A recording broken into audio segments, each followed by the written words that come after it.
மக்கள் தொகை இருக்கிற இந்த தேசத்துல, இவ்வளவு பேர் இன்ஜினியரிங் படிக்கிற இந்த தேசத்துல, இவ்வளவு பேர் டாக்டர் படிக்கிற இந்த தேசத்துல இன்னமும் கூட ஒரு சாமானியனுக்கு சராசரி வாழ்க்கை கிடைக்கவே இல்லை. அந்த அரசியல் உங்களுக்கு புரிஞ்சிருச்சுன்னா தேர்தல் அரசியல் புரிஞ்சு. ஒரு குழந்தைக்கு ஒரு குறிப்பிட்ட நோய் வராமல் தடுப்பதற்கான தடுப்பூசி ஒன்று இருக்கு. அதோட விலை 350 ரூபா அப்படின்னு நினைக்கிறேன். சில ஊசி போறப்ப இயல்பாகவே சில பக்க விளைவுகள் வரும்.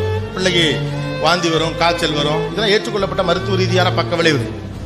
அதே மருந்து அதோட நோக்கமும் அந்த குறிப்பிட்ட வகை நோய் வராமல் தடுப்பதுதான். அதோட விலை 3500 ரூபா. ஆனா அதுல என்னன்னா விஞ்ஞான ரீதியாக ஏற்றுக்கொள்ளப்பட்ட பக்க விளைவுகள் வருவதற்கான சாத்தியக்கூறுகள் குறைவு. காசு இருக்கிற ஒரு இந்திய அப்பன் என்ன பண்றான், என் பிள்ளைய அழ பார்க்கலாம், என்னால முடியாதா, நான் பிள்ளைய கஷ்டப்பட்டு 3000 காசை விட்டு பிள்ளைக்கு ஊசி போட்டு போயிடறான். ஆனா காசு இல்லாத ஒரு ஏழை இந்திய அப்பன் கேவலம் காசு தான் என் பிள்ளை அழுக விட்டு போனான மனசுக்குள்ளே அழுதுகிட்டு 350 ரூபா காசை கொடுத்துட்டு பிள்ளைக்கு ஊசி போடல சவத்தை பார்த்து திரும்பி நின்னுட்டு 3-4 பிள்ளைக்கு ஜன்னியா இருக்கப்ப மடியில போட்டு 10 போட்டு பக்கத்திலே உட்கார்ந்து அழுகிறானே, அந்த ஏழை இந்திய அப்பனுக்கு பதில் சொல்ல வக்கில்லை என்றால் நாம படிச்சென்ன படிக்காட்டேன்னு